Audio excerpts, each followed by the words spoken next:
자, 이번 시간에는 192페이지예요. 점유권의 취득과 소멸이죠. 점유권 취득이란 것은 물건을 사상 지배하기 시작하면 되죠. 간접 점유자의 경우에 점유권 취득은 직접 점유자 사이의 매개관계에 의하여 직접 점유자가 점유를 개시하게 되면 간접 점유권이 발생하죠. 그래서 점유권을 취득하게 됩니다. 직접 점유자의 점유권 취득이란 것은 당의 목적물을 사상 지배를 현실적으로 하면 되는 것이죠. 따라서 점유권 취득은 거기에 192조 보면 해놨죠. 물건을 사상 지배하는 자가 취득을 시작하면 점유권이 발생한다. 당연히. 그럼 점유권의 소멸은 어떻게 되냐? 점유권 소멸은 사상 지배를 상실하면, 그러면 소멸하게 되는 것이죠. 이런 의미로서 취득과 소멸을 판단할 수 있습니다. 자, 이때 점유권이 승계 취득됐을 때요. 이게 이제 문제가 되겠죠. 점유권의 취득에서 우리는 점유권이 승계됐을 때, 점유 승계가 이루어졌을 때, 이때 이 승계 취득한 승계는 일정한 효과가 생깁니다. 이 부분을 꼭 알아두시기 바랍니다. 이게 민법에는 199조의 원리로 정해놨어요. 점유의 승계. 이때 점유의 승계에서 승계인은 자, 승계받은 사람이죠. 승계인은 자기가 점유를 개시함으로써 자기 개시한 그때부터 자기 점유를 주장할 수 있죠. 즉 자기의 점유만 주장할 수 있어요.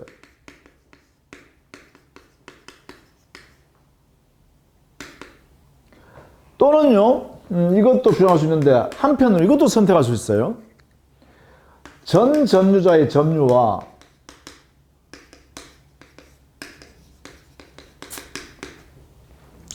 자기의 점유 있죠? 이 점유를 합산해서 내 점유라고 주장해도 돼요. 이것을 자기 점유로 주장할 수도 있어요. 그러니까 이 승계인은요, 이 두 개 중에 선택이 가능해요. 1번으로 선택하든, 즉 자기만의 점유를 분리해서 주장하는 거죠. 이걸 분리 주장이라고 그래요. 분리해서 주장할 수도 있고, 2번처럼 전 점유자의 점유, 전 점유는 합산하면 점유랍니다.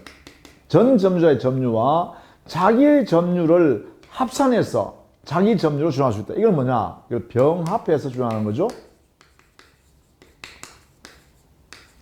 이 두 가지가 자유롭게 선택해도 된다. 그래서 승계인은 이렇게 되겠죠. 이 원리를 알아두시기 바랍니다. 분리, 병합의 선택의 자유다. 자, 이것을 꼭 알아둡니다. 분리병합, 선택의 자유. 자기만의 점유를 주장해도 되고 전 점유자의 점유와 자기의 점유를 합산해서 내 점유라고 주장해도 무방하다 이 말입니다. 그러면 이거 예를 들면 이런 거죠. 만약에 여기서부터 갑이 점유를 개시해서 이때까지 점유, 여기서부터는 을이 점유를 개시해서 이때까지 점유하다가 병한테 점유 넘겼어요. 병이 이때부터 점유하다가 정한테 넘겼어요. 이렇게 점유 개시했어요. 이렇게. 그래서 이 정이라는 사람이 여기서 자기가 5년간 점유를 했고, 병은 4년간 점유했고, 을도 4년간 점유했고, 갑은 3년간 점유했다. 그렇게 되면 자, 현재 점유하고 있는 정 있죠. 이 정이란 승계인은 이렇게 점유 승계했잖아. 이렇게 승계 이렇게 됐단 말이에요. 그러면 여기서 정이란 승계인은 어떤 점유를 주장할 수 있냐 이렇게 하면 이렇게 주장할 수 있다는 거예요. 첫 번째, 자기만의 점유, 5년간 내가 점유했다라고 주장할 수 있어요. 두 번째, 병합을 주장할 수 있잖아요. 병합. 병합 주장하는 방법은 첫 번째, 여기에 병 4년간, 5년 자기 점유 합산해서 9년간 점유. 이것도 주장할 수 있고, 두 번째, 을로부터 4년간 점유, 4년간 점유, 5년간 점유. 그러면 13년간 점유. 즉, 여기서부터 내가 점유했다라고 주장할 수 있고, 아니면 여기서부터요, 3년간 점유, 4년간 점유, 4년간 점유, 5년간 점유, 전부 내 점유다. 이렇게 주장할 수 있다는 거예요. 그러면 세 번째, 16년간 점유. 이 세 개 중에 선택이 된다는 것이죠. 그렇다면 결국은 정이라는 사람, 승계인의 점유는 5년간의 점유, 9년간의 점유, 13년간의 점유, 16년간의 점유 중에서 선택이 가능하다.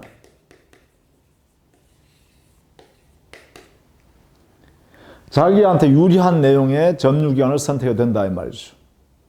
자, 이때 조심해야 될 게 하나 있습니다. 여기서 이 병합을 주장할 때요.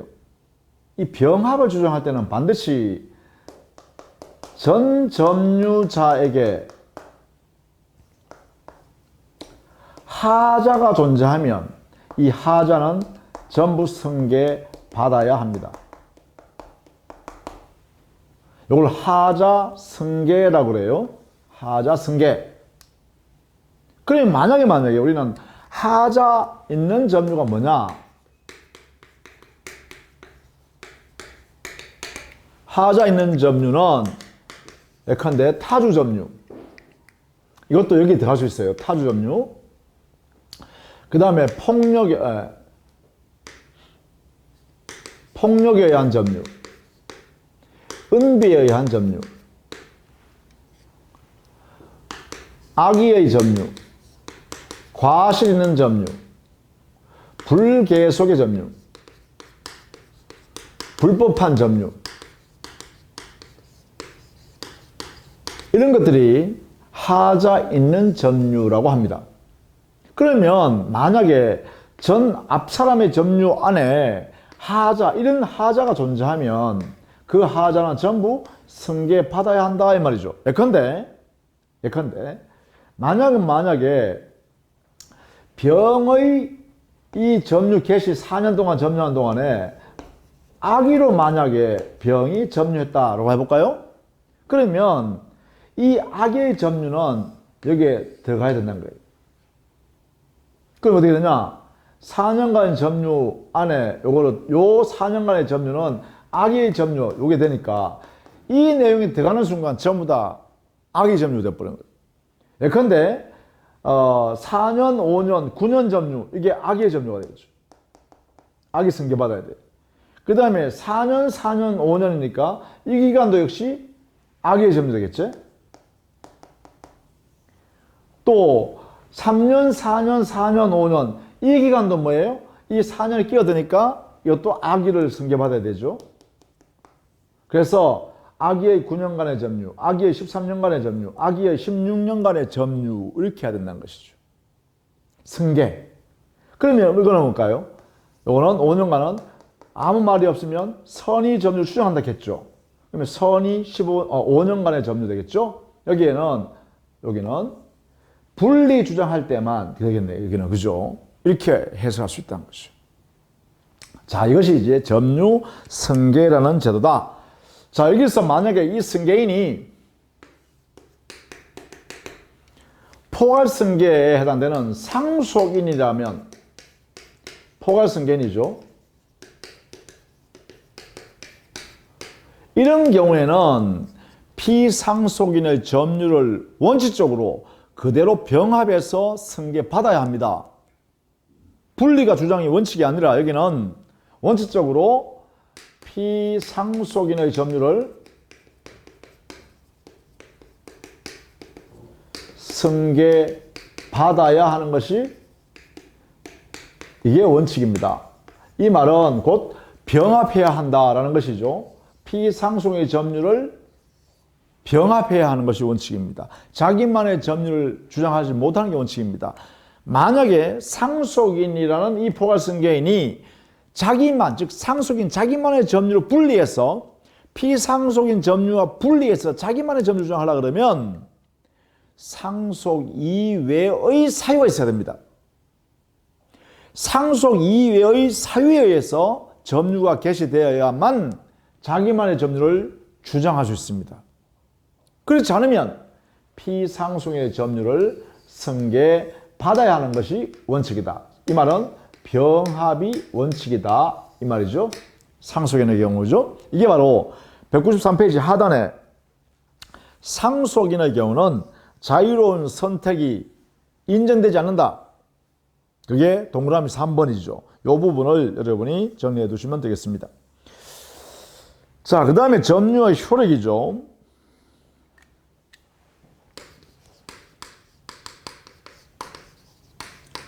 자, 이 점유 효력은 점유권의 내용과 같습니다. 점유권의 내용, 그 효력이 어떤 거냐 하면 첫 번째는 우리는 어떤 사람이 어떤 물건을 점유하고 있다면 여기서는 추정력이 나옵니다. 어떤 내용의 추정이 인정되냐 하면 자주 점유로 추정하고요. 평온한 점유로 추정하고요. 공연한 점유로 추정합니다. 선의의 점유로 추정하고요. 점유 계속해온 것으로 추정합니다. 그리고 적법한 점유로 추정합니다. 이렇게 해요. 그래서 어떤 자가 물건을 점유하고 있다고 한다면 그 점유에는 자주 점유, 평온한 점유, 공연한 점유, 선의 점유, 계속 점유, 적법한 점유해온 것으로 추정하는 힘이 점유에서 나온다. 그걸 점유의 추정력이라고 그래요. 1번. 그래서 이렇게 6가지 추정력이 인정된다. 6가지의 추정력이 인정된다. 다만 여기 인정되지 않는 게 하나 있죠. 여기에 선의의 점유에 관하여 무과실 점유라는 사실은 이것은 추정되지 않습니다.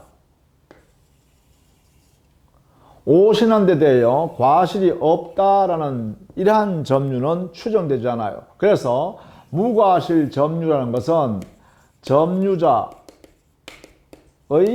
입증이 필요합니다. 점유자 스스로의 입증이 필요하다. 자, 이 부분도 반드시 알아둡니다. 반드시 알아둡니다. 이렇게. 만약에 어떤 법 해석을 통해서 해석하는 과정에서 만약에 무과실 점유가 필요하다라고 하면 당의 목적물을 점유하고 있는 점유자 스스로가 나는 무과실 점유라는 것을 증명해야 합니다. 나머지 어떤 사유에 점유의 모습이 필요하다라고 할 때 이런 점유의 모습은 전부 다 그 당사자가 점유가 있다면 추정되어지기 때문에 점유자 스스로 입증할 필요가 없습니다. 이 말은 추정되기 때문에 이 내용을 부정하는 사람이 입증 책임지죠. 여기에는 부정하는 사람이 입증해야 합니다. 이렇게. 그러나 무과실 점유라는 이 사실은 점유자 스스로가 입증해야 한다라는 것입니다. 왜냐?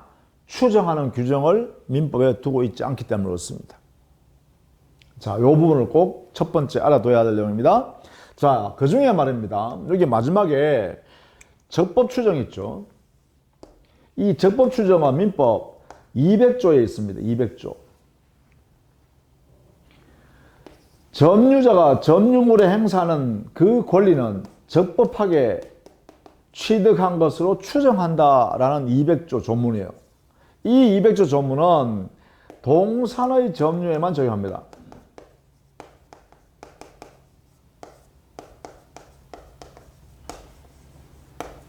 동산을 점유할 때 그 동산을 점유하고 있는 사람이 동산에 행사하고 있는 권리는 적법하게 취득한 것이라고 추정한다는 거예요.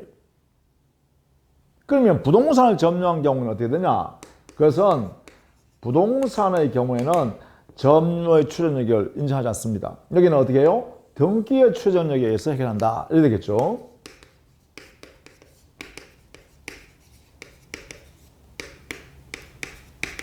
이렇게 해야 됩니다.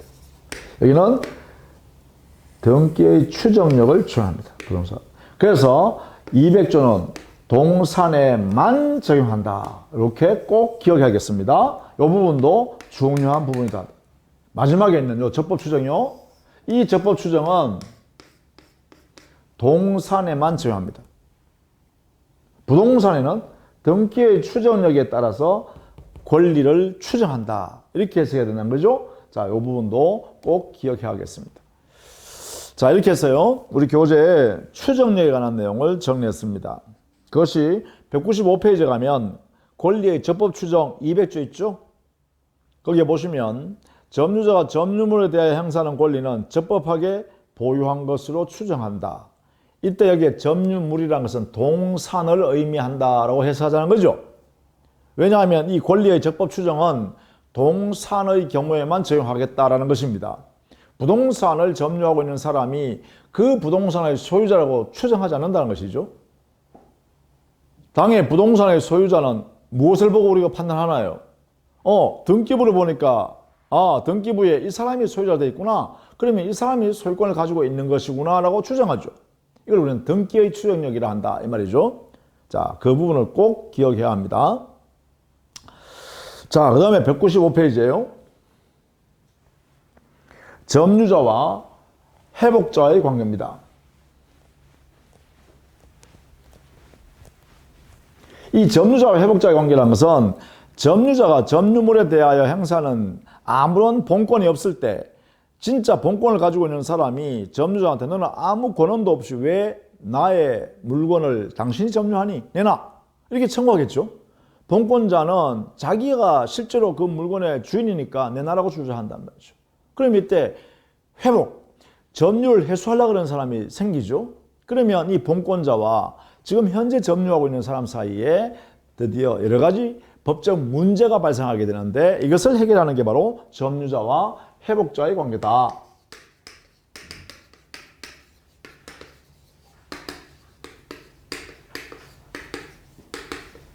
보통 이게 회복자는 소유자로 생각하시면 되겠죠. 소유자. 소유권을 가지고 있는 소유자. 소유자가 이 본권자죠.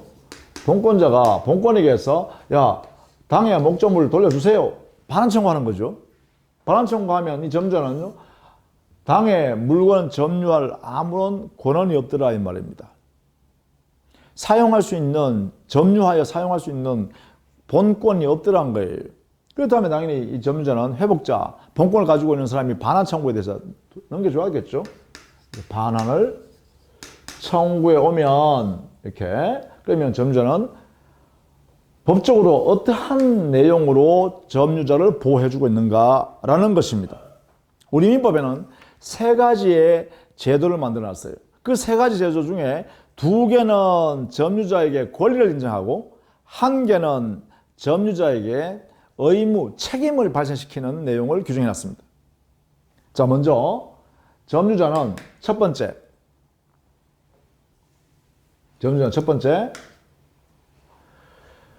점유물에 관하여 발생한 과실이 생겼어요. 과실, 열매. 그 과실은 점유자가 취득할 수 있는 권리를 보장해 주겠다라고 법이 허용했다는 거예요. 이때 이 과실 취득권은 누구한테 주느냐 하면 선의의 점유자에게만 줍니다. 선의의 점유자에게 과실 취득권을 인정한다. 우리 민법이에요. 이게 민법 201조의 명문으로 두고 있습니다. 뭐 과실 수취권이라 하기도 하죠. 과실의 소유권을 취득하는 것을 허용하겠다. 권리로 보장해 주겠다라는 것입니다. 다만 그 점유자는 뭐 해야 한다? 선의의 점유자인 경우에만. 이렇게 해요. 그러면 다른 말로 하면 악의의 점유자는 과실 취득권이 없다 이 말이죠. 인정되지 않습니다. 악의 점유자. 우리 민법에 악의 점유자와 같은 사람으로서 과실 취득권, 즉 점유물에서 발생한 과실을 취득할 수 없는 사람이 두 사람 더 있습니다. 폭력에 의해서 점유한 폭력의 점유자, 은비의 점유자예요. 이 사람들도 똑같이 악의 점유자와 똑같이 취급해버립니다. 그래서 악의 점유자, 폭력에 의한 점유자, 은비의 점유자는 과실을 취득할 수 없다. 만약에 과실을 자기가 취득하여 소비했다 그러면 상대방 본권자인 회복자한테 그 대가를 변상해야 한다. 대원칙입니다. 이렇게 넣었다. 이렇게. 그럼 선의 점유자는 어떤 사람이냐? 이게 중요하겠죠. 첫 번째, 선의의 점유자라 하면 자기한테 과실을 취득할 수 있는 본권이 없음에도 있다고 오신한 점유자입니다. 여기에 과실을 취득할 본권이 없음에도 자기한테 있다고 오신한 점유자, 본권이 있다고 존재한다고 오신한 점유자입니다. 이 본권도 과실 취득할 본권이죠. 과실을 자기가 취득할 수 있는 내용을 가지고 있는 본권이 자기한테 실제는 없는데 자기한테 존재한다고 오신하여 점유한 자를 말합니다. 다만 우리 판례는 이 오신에 정당한 근거가 있어야 된다 했죠. 이게 판례죠. 이 오신한 데 대해서 정당한 근거까지 우리 판례는 있어야 한다. 이렇게 해석합니다. 이런 경우에 선의의 점유자가 되어서 당에 자기가 점유하고 있는 그 물건으로부터 발생하는 과실을 취득해도 된다. 이렇게 해석합니다. 자, 이때 이 과실은 어떤 내용이냐? 과실은요, 그 물건에서 용법에 따라 산출되어 나온 물건이 있죠? 산출물. 이걸 천연과실이라 그러고, 이것도 포함돼요. 과실 취득. 또 법정과실도 돼요. 당의 점유물의 사용 수익의 대가로 취득하게 된 금전 기타 물건, 이걸 천연과실, 법정과실이라 그래요. 법정과실. 이 법정과실, 예컨대 이자, 아니면 지료, 아니면 뭐 차임, 이런 것들이 법정과실입니다. 이런 것들도 여기에 과실 취득권 안에 들어갑니다. 그리고 준과실도 포함합니다.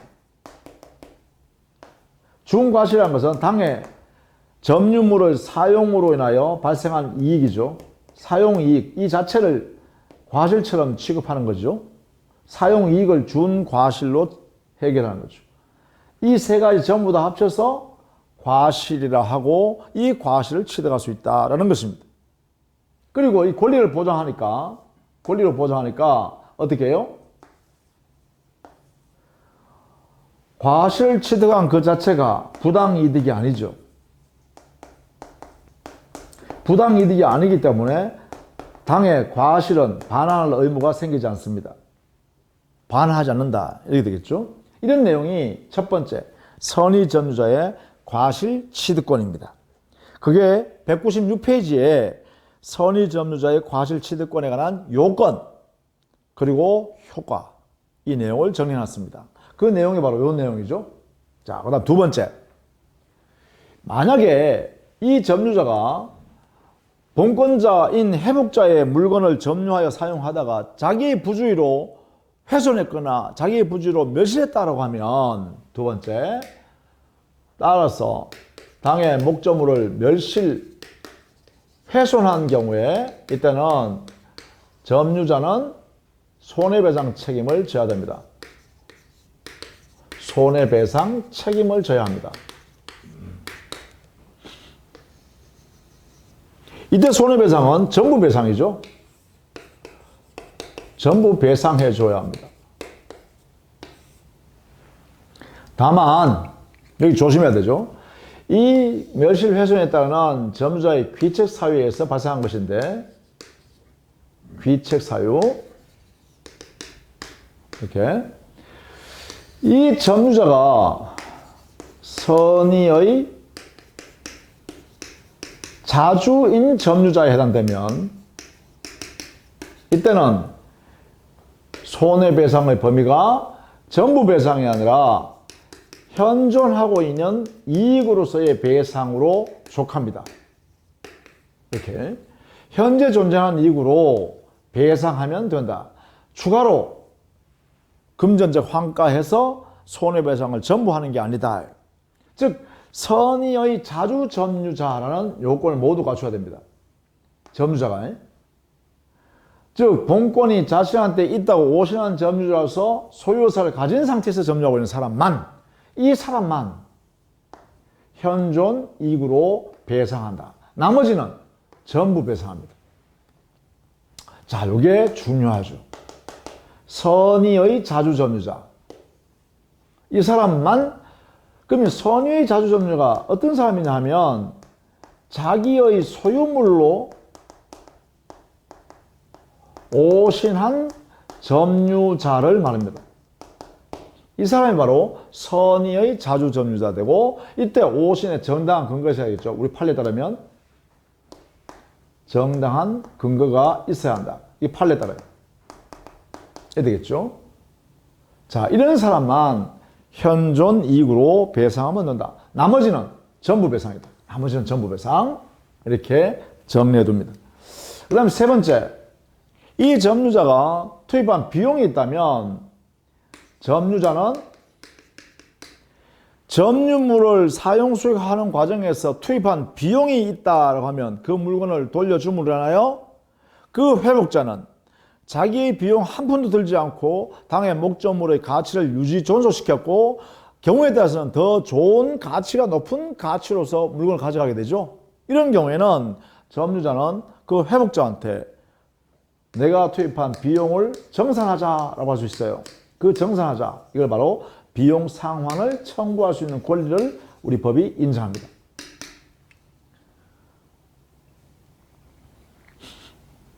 이걸 우리는 비용 상환 청구권이라고 203조에 명목을 두고 있죠. 물론 이게 멸실해소에 대한 책임은 202조의 명문으로 그 내용을 정해놨습니다.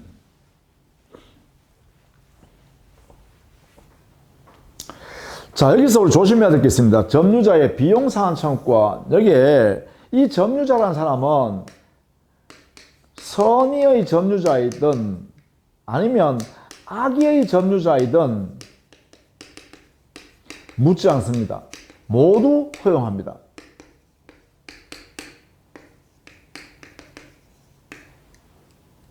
선의 점유, 악의 점유 관계없이 모두 인정합니다. 비용 들인 만큼 내놔라, 이렇게 할 수 있다는 거죠. 이때 비용은 두 가지 형태가 있습니다. 필요비가 있고, 필요비라는 것은 당의 점유물의 가치를 유지, 보존하기 위해 들어가는 비용이죠. 유지 존속시키기 위해서 보존 비용입니다. 가치 보존 비용. 유익비가 있죠. 그래서 비용에는 두 가지 형태가 있다. 필요비와 유익비가 있다. 모든 비용에는 필요비와 유익비로 나눌 수 있습니다. 필요비란 것은 당의 가치를 유지하기 위해서, 유익비란 것은 가격을 높여, 가치를 높이기 위해서. 그렇다면 계량한다 그러죠. 계량 비용이라고 해석하면 되겠죠. 필요비, 유익비. 물론 이때 보존 비용은 통상적으로 들어가는 필요비가 있겠죠. 통상의 필요비. 특별한 사정이 발생했기 때문에 발생하는 필요가 있겠죠. 특별 필요비라고 합니다. 이렇게 나눌 수 있겠죠. 물론 이게 원칙적으로는 이 필요비, 유익비 상환 청구권을 모두 행사할 수 있다가 대원칙입니다. 자, 그런데 조심해야 될 게 하나 있다, 이 말입니다. 그게 뭐냐면 바로 여기 있는 통상 필요비에 한해서는 조심해야 됩니다. 점유자가 자기가 당의 점유물을 사용 수익하는데 자기가 사용 수익하다 보니까 통상적으로 들어가는 비용이 있죠. 그것은 뭐예요? 자기가 사용 이익을 취득하기 위해서 들어가는 비용이잖아요. 그렇다면 여기서 점유자가 과실을 취득한 경우에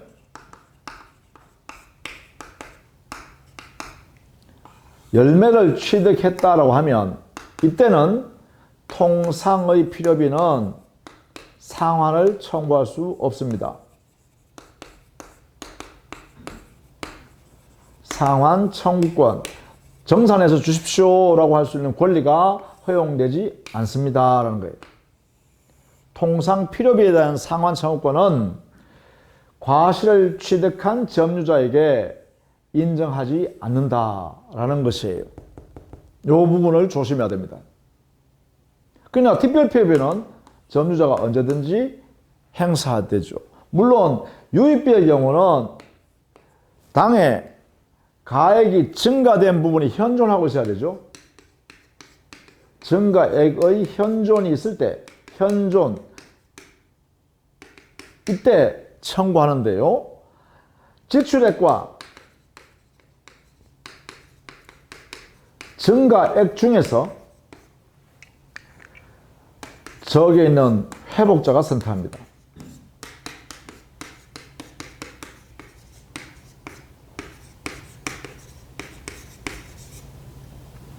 회복자가 선택해서 이 금액 중에서 선택해서 요거 줄게 라고 하면 그 부분에 대한 유입비 상환을 청구할 수 있다. 이래 되겠죠. 다만 증가액이 비용 상환, 유입비 상환 청구할 당시에 존재하고 있어야 합니다.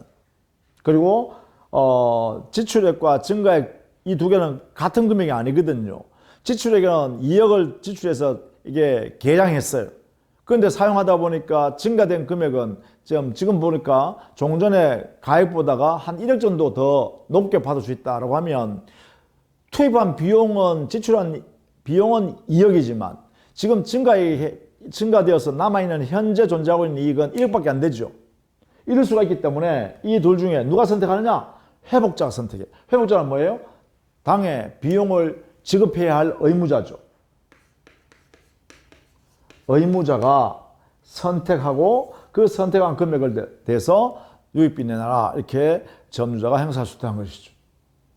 자, 이런 전제하에 각각 권리가 필요비 상환 청구권, 유입비 상환 청구권이 허용되고 이때 이 비용 상환 청구권은 당해 점유물에 관하여 발생한 권리이기 때문에 이때 이 점유자는 비용 상환 청구권에 기초해서 당해 비용을 전부 정산받을 때까지 돌려받을 때까지는 당해 점유물에 대해서 유치권이 발생할 수가 있다. 유치권을 점유자가 가질 수가 있습니다. 보유할 수 있습니다. 이해 되겠죠? 당해 비용을 모두 정산해서 받을 때까지 유치권 행사해서 이 물건 그 비용 다 줄 때까지 돌려줄 수 없다. 이렇게 해석할 수 있다는 것이죠. 이러한 권리가 발생한다라는 것입니다. 자, 이렇게 점유자의 비용 상환 청구권은 필요비, 유입비 상환 청구권을 모두 포함되는 비용 상환을 청구하는 권리고 다만 그 점유자가 과실을 취득한 것이 있다면 통상적으로 들어가는 비용은 청구할 수가 없다. 이 부분을 조심해서 반드시 익혀둡니다. 시험에 잘 나오는 부분이다 말이죠. 이렇게. 따라서 이 세 가지 있죠. 점유자와 회복자의 관계. 첫 번째 과실 취득권, 두 번째 멸실 훼손에 대한 손해에 대한 책임, 세 번째 비용이 들어갔을 때는 비용 상환 청구권. 이렇게 두 가지 권리와 한 개의 책임, 의무가 우리 민법에 규율을 하고 있다. 이렇게 정리를 해 두시면 되겠습니다. 자, 다음 시간에는요, 점유권의 효력으로서 점유 보호 청구권과 그 다음에 자력 구제권 그리고 점유회수와 본권회수에 관한 내용들 이런 내용들을 정리해 보도록 하겠습니다. 자, 수고 많으셨습니다.